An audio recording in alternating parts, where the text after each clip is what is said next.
오늘 시간에는 하나님께서 빌립 집사를 광야로 보내신 이유라는 제목으로 함께 말씀해 드리려고 합니다. 오늘도 거룩한 주일에 주님 앞에 예배하러 나온 여러분들을 하나님께서 진심으로 사랑하십니다. 하나님은 당신을 사랑하는 자, 당신을 찾고 구하는 자에게 좋은 것을 주신다고 약속했습니다. 오늘도 우는 사자처럼 믿는 자도 집어삼키기 위해서 두루다니는 악한 마귀의 괴계로부터 승리하기 위하여 하나님의 전에 나온 여러분들을 하나님께서 붙들어 주실 것이고, 또한 생명의 그날까지, 천국 들어가는 그날까지 지켜주실 줄로 믿습니다. 여러분들은 여행을 좋아하십니까? 저는 태어나서 단 한 번 꼭 가봐야 할 나라가 있다고 생각합니다. 그 나라는 이스라엘. 육신을 입고 이 땅에 발을 딛고 살았던 그 자리를 꼭 한 번쯤은 가봐야 돼요. 그리고 그 주변의 나라, 이집트, 레바논, 요르단, 그 다음에 다른 지역들. 그런데 제가 아프리카에서 한 나라를 가고 싶다는 생각이 듭니다. 그 나라는 예수님께서 언급한 나라입니다. 남방 여왕이라는 에티오피아 제국입니다. 에티오피아, 커피로 알려진 나라입니다. 아프리카의 중부의 동쪽에 위치한 에티오피아 나라. 인구 9,600만 명의 커피로 유명한 나라입니다. 이 나라가 1974년 공산화가 되기 전까지 이 나라는 기독교 국가였습니다. 이 나라가 우리나라의 6.25 동란 때에 아프리카에서는 유일하게 우리나라를 돕고자 참전했던 불굴의 투지의 용사들이 있는 나라입니다. 이 나라가 전쟁에 참여했는데 그 기독교 국가였던 그 왕이 그리대를 보내서 6,000명 가량을 보냈는데 253번 출격해서 단 한 번도 진 적이 없습니다. 왕이 명령했습니다. 우리나라가 어려울 때 아무도 전 세계가 도와주지 않더라. 참으로 서러웠다. 너희들은 가서 이렇게 도울 수 있다는 것을 보이거라. 혹시 포로가 되거들라면 차라리 죽음을 택할지언정 전쟁에 지지 마라. 그렇게 해서 이 나라가 죽기 살기로 이 나라에 와서 우리나라를 지키려고 싸워주었습니다. 그 나라가 에티오피아라는 커피로 유명한 나라입니다. 우리는 이 나라에 빚을 지고 있습니다. 이 나라에 그런데 우리에게 잘 알려지지 않는 이야기가 있습니다. 1860년 영국의 어떤 선교사가 에티오피아 전국을 다니며 선교를 하고 있었습니다. 그러다가 에티오피아의 옛 수도, 대단한 제국을 형성했던 곤도르라는 제국이고요.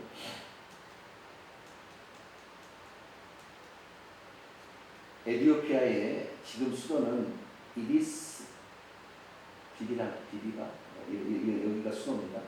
그런데 이 과거에 그 제국을 형성했던 지역은 이 북쪽입니다. 이 북쪽인데 이쪽에 홍해를 건너서 예멘이라는 나라가 있는데 이 예멘이라는 나라가 스바의 왕이 지배했던 과거의 대제국을 형성했던 스바의 왕이 이 나라에 있었다가 그의 아들을 이쪽으로 보내가지고 제국을 건설하기 위해서 생긴 나라가 에티오피아라는 나라인데요. 이 에티오피아 나라가 전 세계의 4대 문명, 아니 4대 제국을 형성했을 때가 있었는데, 악숨 제국이라고, 공부를 많이 한 사람은 악숨 제국이라고 그 제국에 대해서 알려주는데, 그 악숨 제국의 수도가 곤도르라는 이 엄청난 여기에 그 호수 폭포가 있는데, 이 옆에 곤도르라는 지역이 있습니다. 이 곤도르를 여행을 하고 있었습니다. 마을 중앙에 동네 사람들이 같이 모이는 회당과 같은 어떤 초가로 집을 지어진 집이 있었는데, 그 천정에 두 개의 삼각형을 겹쳐놓은 다윗의 별이 그려져 있는 것입니다. 그것만이 아니었습니다. 그들은 유대교의 정통 법규를 지키며 신앙생활을 하고 있었습니다. 그들은 난지 8일 만에 할례를 받고 있었고, 안식일이 되기 전에 금요일 오후 점심부터 준비를 해서 안식일 날 전혀 일하지 않습니다. 불도 피우지 않습니다. 그리고 6월절과 같은 절기를 똑같이 지키고 있었습니다.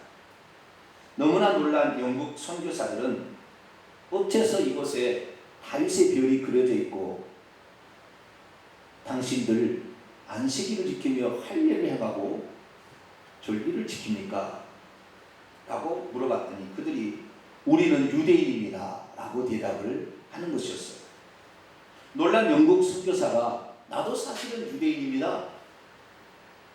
그랬더니 그 마을 주민들은 놀랍다는 듯이 이 백인 유대인들을 향하여 물었습니다. 어찌 백인 유대인도 있나요? 그리하여 에티오피아 오지에 살고 있던 흑인 유대인이 이 세상에 처음으로 이렇게 드러나게 되었습니다. 오늘날에 들어와서는 이 흑인 유대인들을 팔라샤라고 부릅니다. 1974년 이 나라가 쿠데타로 공산화가 된 다음부터 이 유대인들이 너무나 살기 힘들어서 이스라엘에서 이들의 존재를 알고 모세 작전, 솔로몬 작전 해가지고 수십만 명의 에티오피아 흑인 유대인들을 이스라엘에 오게 해서 그들에게 시민권을 다 부여했습니다. 그래서 지금도 이스라엘 나라 가면 흑인 유대인들이 한 10% 정도 걸어다니고 있는 것을 보게 됩니다. 이들은 자신의 조상을 스바 여왕과 솔로몬 사이에서 태어난 메넬리크라는 현자의 아들, 솔로몬의 아들이라고 칭하지는 메넬리크라고 하는 조상이 자신의 조상이라고 믿고 있습니다. 현재 에티오피아에서 약 2만 명의 팔라샤인들이 살고 있는데요. 그들은 자신들이 오직 율법에 기록된 대로 그대로 행하고 있는 히브리 신앙과 모세 율법을 악착같이 고수하고 있어 자신이 정통 유대인이라고 주장을 하고 있습니다. 어느 날 이스라엘 나라에서 이들이 진짜 그런지 DNA 혈통 이것을 조사해 봤더니 정통 유대인이라는 결론이 났습니다.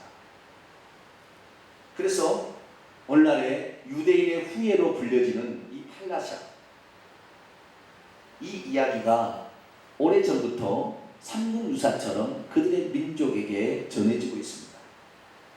그들의 이야기를 담은 케브라 네가스타라는 책을 보게 되면 솔로몬 왕 때에 스바 여왕이 방문했고 스바 여왕 사이에서 아들이 하나가 태어났는데 그 아들이 20세가 되자 스바 여왕이 자기 아버지에게 찾아가라고 했다는 거예요. 그래서 메넬리크가 솔로몬 왕에게 찾아갔습니다. 솔로몬은 나이가 들었고 이제 할아버지가 돼가고 있는 그런 상황이었는데 그때 이건 이제 그들의 이야기 한국 유사 같은 거예요. 정설이 아닌. 그때 솔로몬이 그 아들을 보고 너무 기뻐하고 그 아들이 매우 똑똑했던 모양이에요.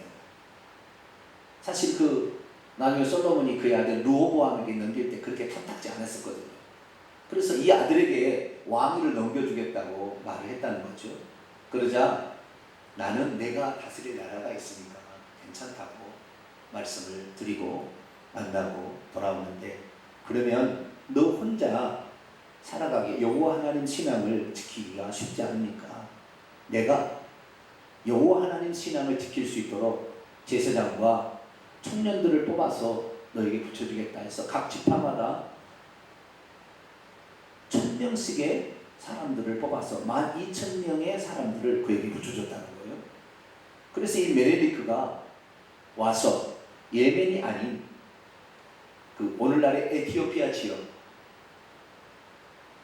그 지역에다가 나라를 세워서 유대인의 국가를 만들었다.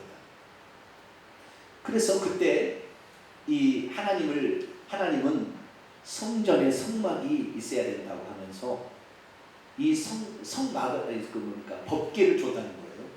그래서 지금도 에티오피아에 가면 그 법궤가 솔로몬 왕이 준 법궤가 있다고 집을 지어놓고 교회에다가 그걸 보관해 있는데 아직까지 한 번도 공개는 하지 않았어요. 이것이 에티오피아 종교회입니다. 사실인지 어디까지는 알 수가 없으나 예수님께서 스바 여왕이 솔로몬의 지혜를 찾아서 그 남방에서 찾아왔다고 얘기하니까 이 존재는 분명한 것 같습니다. 오늘은 이 에티오피아에 관한 이야기입니다. 하나님께서는 왜 빌립 집사를, 목회 잘하고 있는 빌립 집사를 광야로 보냈을까? 오늘 먼 이스라엘의 1000년 동안 세상을 지배했던, 또 아프리카를 다스렸던 한 나라의 이야기를 통하여 하나님께서 얼마나 이방 민족의 모든 사람들을 사랑하시는가, 그 측면을 좀 살펴보고자 합니다. 오늘 본문 말씀은 빌립 집사가 주의 천사의 지시를 받아 사마리아에 복음 전파하는 사역을 중단하고 광야를 지나고 있는 에티오피아 내시를 찾아가 복음을 전해 주었다는 말씀입니다. 하나님께서는 사마리아 지역에서 복음 전파 사역을 잘 감당하고 있는 빌립 집사를 불러내요. 왜? 사람도 거의 없는 광야로 보냈던 것일까요? 기왕 많은 사람을 전도하려면 사람이 많은 지역으로 보내야지, 사람 어쩌다가 한번 만날까 말까 한 강도들이 출현하는 광야의 길로 빌립 집사를 보냈던 것일까요? 이제 빌립 집사도 사마리아 교회를 세워 어느 정도 제 위치를 찾아가고 있는데, 하나님께서는 왜 빌립 집사를 굳이 그곳에서 끄집어내어 다른 곳으로 가라고 명령했던 것일까요? 빌립 집사 말고도 다른 사람을 얼마든지 보낼 수가 있는데 하나님께서는 그 많은 사람 중에 왜 빌립 집사를 굳이 지명하여 그에게 그리 가라고 명령했던 것일까요? 오늘날 우리들도 어떤 장소에서 열심히 일을 잘 감당하고 있는데 갑자기 다른 곳으로 가라고 한다면 그 명령에 즉시 순종할 수 있을까요? 오늘 본문 말씀은 AD 34년경 이제 복음이 예루살렘 가까운 지역으로 전파됐을 즈음에 이스라엘에서 애굽으로 내려가는 길목 가자 지구의 광야에서 일어난 사건입니다. 하나님께서는 주의 천사를 빌립 집사에게 보냈습니다. 그리고 말했습니다. 일어나 남쪽으로 향하여 예루살렘에서 가자로, 오늘 가자입니다. 가자로 내려가는 그 길로 가라. 자기에게 주어진 사역지에서 최선을 다해 복음을 전파하고 있는 빌립 집사를 불러 다른 곳으로 가라고 명령하신 것입니다. 믿음이 있어도 하나님의 뜻을 잘 헤아리지 못하면 주님의 명령이 납득이 가지 않을 수 있습니다.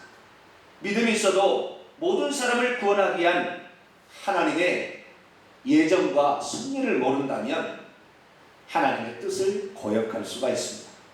믿음이 있어도 세계 모든 열방에 흩어진 당신의 백성을 찾아서 구원하시기 위한 하나님의 뜨거운 사랑을 모른다면 하나님의 말씀에 순종할 수가 없습니다. 그럼에도 불구하고 빌립 집사는 주님의 말씀에 믿음으로 순종하여 사마리아를 떠나 사람이 찾아보기가 힘든 광야의 길로 떠나게 됩니다. 그러자 하나님께서는 그 빌립 집사를 통하여 어마어마한 일을 하게 하십니다. 자, 전도자가 가장 중요시해야 될 것은 무엇일까요? 전도자가 가장 민감하게 반응해야 될 것은 무엇일까요? 어떻게 기적을 행할 것인가? 이런 것일까요? 아니면 전도하기 좋은 환경이 무엇인지 연구하는 것일까요? 아닙니다. 전도자는 하나님의 인도하심에 민감해야 합니다. 그때 주님이 주시는 말씀에 민감하게 반응하는 것이 매우 중요합니다. 거기에는 하나님의 엄청난 뜻과 계획이 들어있기 때문이죠. 오늘도 우리 자신에게 하나님의 말씀이 주어지면 어떻게 반응할까요? 그것은 나의 형편과 상관이 없는 것 같습니다 라고 말하겠습니까? 복음 전도자가 복음을 전할 때에 쓰는 방법들이 있습니다. 그 방법들을 요약해 보면 딱 두 가지입니다. 이것을 빌립 집사가 해봤습니다. 첫 번째는 사마리아 지역에 복음을 전파할 때 쓰던 방법인데요. 이때는 큰 표적과 기사를 매개체로 하여 몰려든 자들에게 복음을 전하는 방법입니다. 지난주에 우리는 사마리아 지역에 복음을 전파했던 빌립 집사의 이야기를 들었습니다. 그는 사마리아에 가서 어떻게 했습니까? 빌립이 사마리아 성에 내려가 그리스도를 백성에게 전파했는데 어떻게 전파했습니까? 많은 사람에게 붙어있던 귀신을 쫓아냈고 중풍병자와 안전뱅이를 일으켜 세우는 기적을 행했습니다.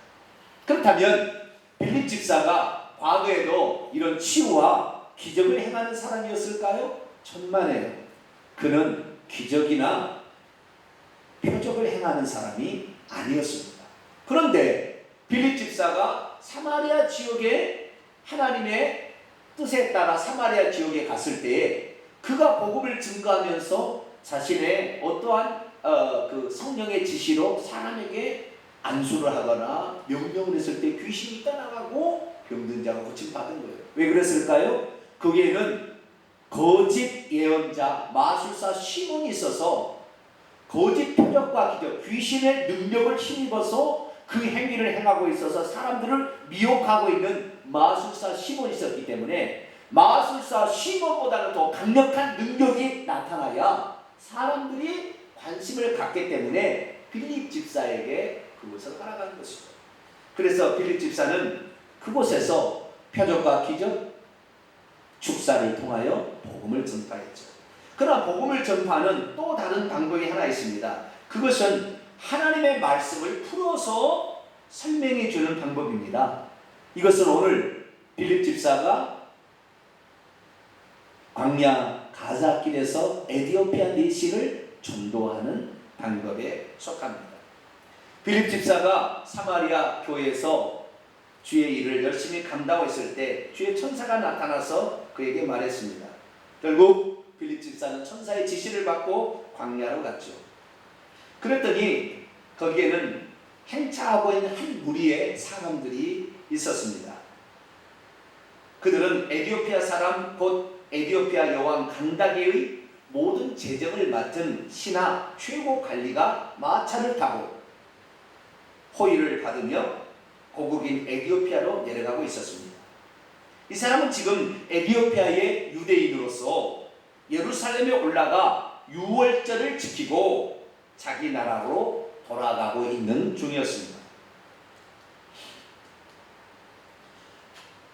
1000년 동안 솔로몬은 BC 970년경의 사람들인데 약 1000년 동안 율법, 토라를 가지고 1000년 동안 유대교의 전통을 지켜왔던 후손의 한 사람이, 그것도 에티오피아 여왕의 가장 고위 직책을 맡은 사람이 지금 유월절을 지키고 자기 고향 고국으로 돌아가고 있었습니다.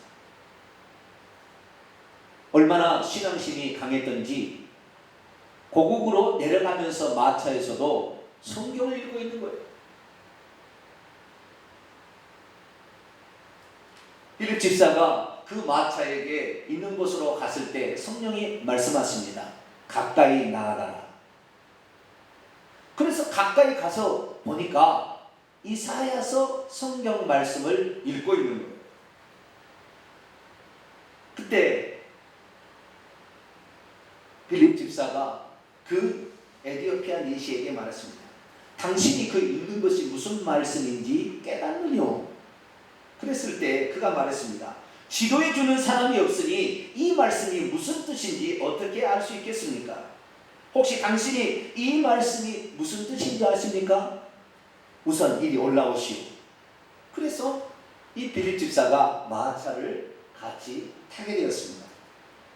올라타서 보니 그가 읽고 있는 두루마리 성경은 헬라어로 기록된 70인력의 이사야서 두루마리였습니다. 그 이사야서의 53장 7절과 8절의 말씀을 읽고 있었어요. 그가 도살자에게로 가는 양과 같이 끌려갔고 털 깎는 자 앞에 있는 어린 양이 조용함같이 그의 입을 열지 아니하였도다. 그가 불욕을 당했을 때 공정한 재판도 받지 못하였으니 누가 그의 세대를 말하리요? 그의 생명이 땅에서 빼앗기리로다.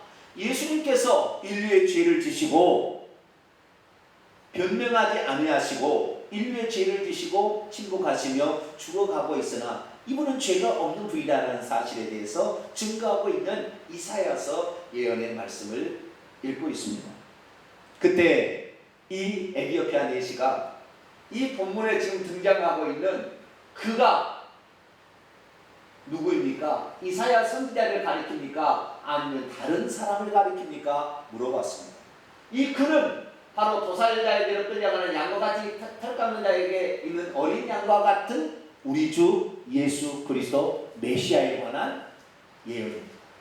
그렇기 때문에 이 빌립 집사, 그는 여러 사람들 중에서 예루살렘 교회 헬라파 유대인에 속합니다. 다시 말해서 헬라어를 70인역으로 기록된 헬라어를 다 알아들을 수 있는 헬라어가 구사가 자유자재로 되는 사람으로서 또한 헬라어 성경을 알고 있었고 뿐만 아니라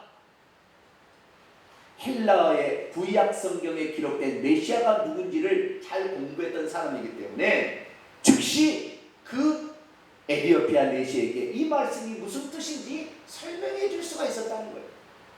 그래서 이 빌립 집사는 이사야 53장에 나오는 고난받는 메시아에 관한 이 예언을 어떻게 예수 그리스도께서 오셔서 성취하셨고 그분이 죽고 부활하심으로 말미암아 구속사역을 완성하셔서 이제는 성령을 보내주심으로 말미암아 모든 사람이 구원을 받게 했으니 자기가 회개하여 예수 그리스도 이름으로 세례를 받게 되면 구원을 얻습니다 라고 전해주었습니다.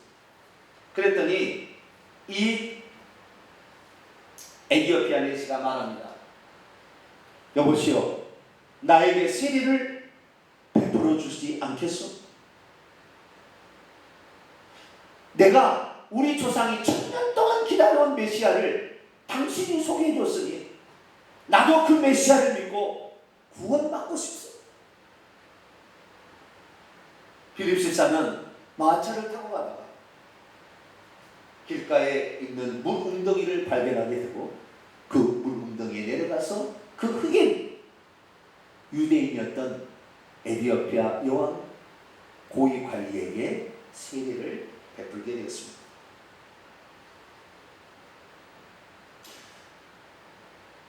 하나님께서는 왜 수많은 사람들 중에서 빌립 집사를 선택하여 그곳에 보냈던 것일까? 그것은 에디오피아 내시가 빌립 집사가 에디오피아 내시에게 복음을 전하기에 가장 적합한 사람이었기 때문입니다.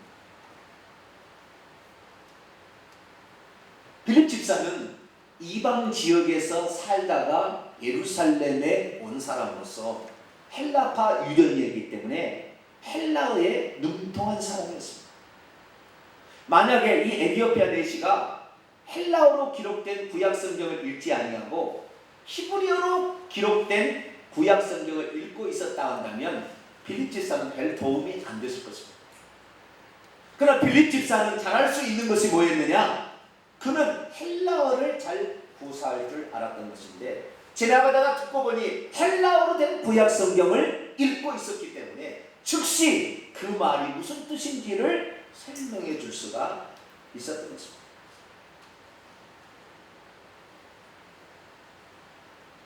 뿐만 아니라 헬라파 그는 유대인이었기 때문에 히브리파 유대인과 달리 색깔이 다른 흑인이랄지라도 하나님은 모든 사람이 구원을 받기를 원하신다는 것을 알고 있었기 때문에 유대인이 아닌 사마리아 지역에 가서 복음을 전파한 열려진 사고를 빌립 집사가 갖고 있었어요. 그렇기 때문에 셈족 계열의 사람에게만 복음을 증가하신 아니라 한족 계열의 피부가 다르다 할지라도 그들에게 복음을 열려진 마음으로 전할 수 있는 자는 빌립 집사였습니다. 그렇기 때문에 하나님께서는 수많은 사람들 가운데 천년을 메시아를 기다려온 그 사람들에게 가서 복음을 증가할 수 있도록 했다는 것입니다. 무엇보다도 우리는 여기에서 하나님의 놀라운 섭리를 발견하게 되는데요. 복음을 전하는 어쩌면 다른 측면에서 두 가지 방법이 있습니다. 하나는 내가 가서 현장에 가서 직접 복음을 전하는 방법이 있습니다. 또 하나의 방법은 내가 현장에 못 가더라도 어떤 한 사람에게 복음을 증거하여 그 사람을 통하여 그 지역을 복음화시키는 방법도 있습니다. 하나님께서는 지금 빌립 집사를 두 번째 방법으로 쓰시고 있습니다. 에디오피아의 이 내시, 이는 에디오피아의 고위 관리로서 나중에 이 에디오피아 내시가 그때 신뢰를 받고 예수를 믿어서 그 나라에 돌아가서 300년 안에 그 나라가 기독교 국가가 되버립니다. 유대교 국가였습니다. 우리가 복음을 증거하도록 하나님께서 우리를 보낼 때 우리가 전도했던 한 사람이 얼마나 큰 일을 감당할지는 우리가 계산하기 어려운 것입니다. 하나님의 뜻과 섭리에 민감하게 반응하게 될 때에 하나님은 어떤 한 사람을 통하여 한 민족과 국가를 바꿔버리는 놀라운 계기가 있다는 것입니다. 그래서 하나님께서는 수많은 사람들 가운데서도 빌립 집사가 그 역할을 감당하기에 가장 적합한 사람이었기 때문에 하나님께서는 빌립 집사를 그곳에 보냈던 것입니다. 뿐만 아니라 이 빌립 집사는 일찌감치 예루살렘 교회에서 사도들로부터 가르침을 받아 구약에 기록된 메시아가 예수 그리스도인에 대한 많은 지식들을 가지고 있었기 때문에 이사야서에 기록된 그 말씀이 메시아를 지칭하는 것, 예수 그리스도를 지칭한다는 것을 정확하게 설명해 줄 수 있는 사람이었기에 하나님께서는 빌립 집사를 그곳에 보냈던 것입니다. 빌립 집사가 과거 사마리아에서 어떻게 했습니까?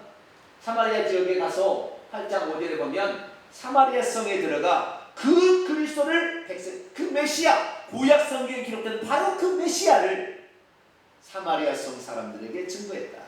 그리고 사도행전 8장 12절 보면 하나님의 왕국과 예수 그리스도의 이름에 관하여 전도를 했다라고 말하고 있습니다. 천국은 회개하고 예수 그리스도를 믿음으로 들어갈 수 있다. 예수의 이름은 하나님의 이름이요 이것이 여호와의 새 이름이다. 이 전능자의 이름이고 이분만이 구원을 우리에게 줄 수 있다라고 하는 사실을 정확히 알고 증거했던 사람이 누구냐? 바로 빌립 집사였던 거죠. 그렇기 때문에 하나님께서는 그 빌립 집사를 선택하여 예루살렘에서 가자로 내려가는 길목, 한 번 놓쳐버리면 아마 영원히 다시 만날 수 없는 그런 찰나적인 순간에 빌립 집사를 그곳에 보냈던 것입니다. 오늘 우리에게도 가서 누군가에게 복음을 전파하러 한다면 늘 하는 이야기가 있을 것입니다. 주여, 보낼 만한 자를 보내소서. 저는 일이 둔한 자입니다. 주여, 저는 담대함도 없습니다. 주여, 저는 성경 말씀도 잘 알지 못합니다. 그러면서 여러 가지 이유를 댈 수 있습니다. 하지만 우리가 기억할 것은 하나님께서는 복음을 전하기에 가장 적합한 사람을 보내신다는 것입니다. 우리가 가면 없는 것도, 예를 들어 빌립 집사의 능력이 없는 것도 능력을 나타나게 하는 것처럼 우리가 순종하면 하나님께서 우리의 장점을 이용하여, 우리의 은사와 달란트를 이용하여 그를 복음화 시킬 수 있다는 것입니다. 전도란 무엇입니까? 하나님의 뜻과 섭리에 즉시 알아차리는 것입니다. 나를 통하여 복음을 전파하고자 하는 하나님의 뜻에 순종하는 것입니다. 하나님의 인도하심에 민감하게 반응하는 것입니다. 하나님께서는 지금 나를 가장 적합한 자로 부르셨다는 것을 알고 나가서 복음을 전해주는 것입니다. 그리고 즉시 그 현장에서 말씀하시는 성령의 음성에 귀를 기울이고 순종하는 것입니다. 내가 가장 효과적인 방법으로 전도할 수 있도록 하나님께서 나를 안배하셨음을 믿고 가서 입을 열어 복음을 전해주는 것입니다. 빌립 집사가 성령의 음성에 순종하여 내시기에 당해서 복음을 전했을 때 어떤 일이 일어났습니까? 다시는 만나기 힘든, 쉽지 않은 에티오피아의 중요한 인물을 만날 수가 있었습니다. 그리고 에티오피아에 살고 있는 감춰진 유대인들에게 복음을 전해줄 만한 영향력 있는 자를 만날 수 있었습니다. 결국 1000년을 기다려온 에티오피아 유대인들에게 오실 메시아가 이분이라고 전해줄 한 사람을 만나서 그에게 복음을 전하고 그에게 세례를 베풀므로 주 예수 그리스도를 믿고 자기 고국에 들어가 선교사가 될 사람을 만날 수 있었습니다. 결국 이 에티오피아 내시 때문에 에티오피아 나라는 유대계 국가에서 기독교 국가로 바뀌게 되었습니다. 그렇습니다. 우리도 주의 말씀에 순종하면 가장 적합한 방법으로 복음을 전할 수 있도록 하나님께서 우리를 사용하시고 안배해 주실 것입니다. 에티오피아 내시처럼 나보다 더 큰 영향력을 끼칠 수 있는 사람에게 복음을 전해줄 수가 있어 그로 말미암아 다른 공동체와 다른 국가 전체도 바꿀 수 있다는 사실을 아시고 우리가 조금 미흡한다 할지라도 내가 알고 있는 그것을 전해줄 수 있는 저와 여러분이 될 수 있기를 바랍니다. 이제는 우리 차례입니다. 나보다 더 유능한 사람이 있으니 그를 보내시라고 하나님께 말씀드리지 마십시오. 하나님께서는 가장 적합한 사람들을 찾아내셨습니다. 그들은 누가 아닌 바로 우리들입니다. 어제 동성애 축제가 서울에서 있었습니다. 수많은 사람들이, 그리스도인들이, 목회자들이 서울시청 앞에 동성애 축제 현장을 찾아가 동성애 반대를 외쳤습니다. 이 땅에 음란의 영이 장악하지 못하도록 동성애 반대 집회를 하게 된 것이죠. 그런데 여러분, 이 동성애 반대 집회를 열고 또 거기에 참여했던 사람들이 얼마나 많은 우상 숭배를 하고 있는지 아십니까?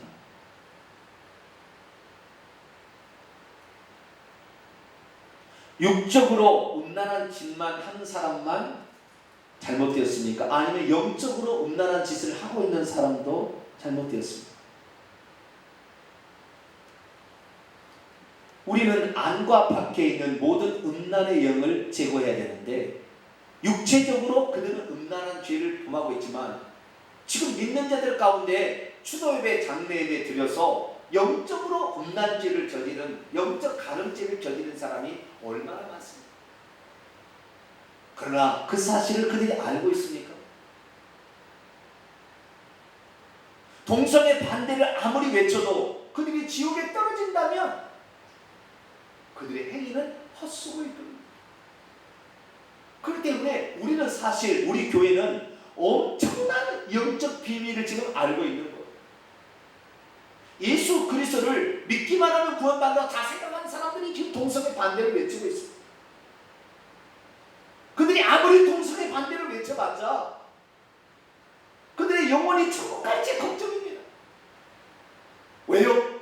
그들은 무엇으로 구원을 얻는지를 모르잖아요. 예수만 믿으면 미래제까지 다 용서받았고 하나님 예정대로 구원받는다고 생각하고 있잖아요. 그거 아닙니다. 회개해야 되는 것입니다. 그리고 예수 그리스도를 믿어도 우상 숭배하면 지옥에 떨어진다는 것을 알려줘야 됩니다. 대한민국의 기독교인의 99%가 이 사실을 지금 몰라요. 누가 그 사실을 전해줄 수 있겠어요? 누가 가장 적합한 사람입니까? 오늘 우리들이 나는 복음을 전하. 우리가 들었던 이 말씀만 한마디만 전해도 그들의 영혼이 살아날 수 있는데 우리는 지금 입을 닫고 있습니다. 사랑하는 성도 여러분, 이제 참된 복음을 증거할 적합한 자가 누구인 줄 아십니까? 우리 동탄 명성께서 너 예수 믿고도 우상 숭배하면 너 지옥 간다.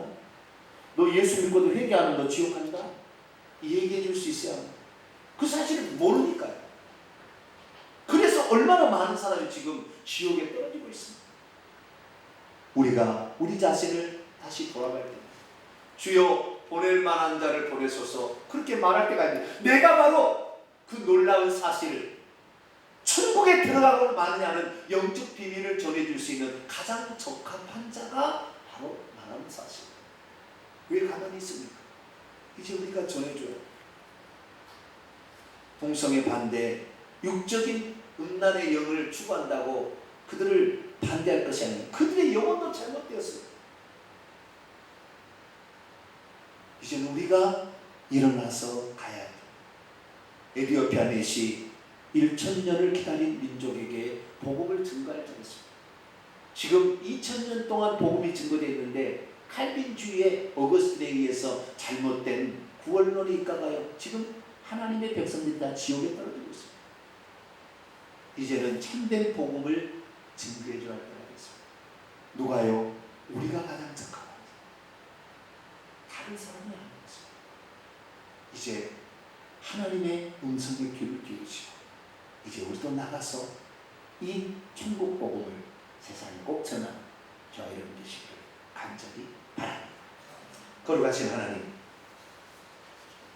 얼마나 많은 사람들이 지금도 예수 그리스도를 믿고 있고 자신은 천국 갈 거라고 생각하고 있지만 동성애를 반대하고 있지만 그들의 영혼이 진짜 천국에 들어갈지는 의문인 사람이 많습니다. 주여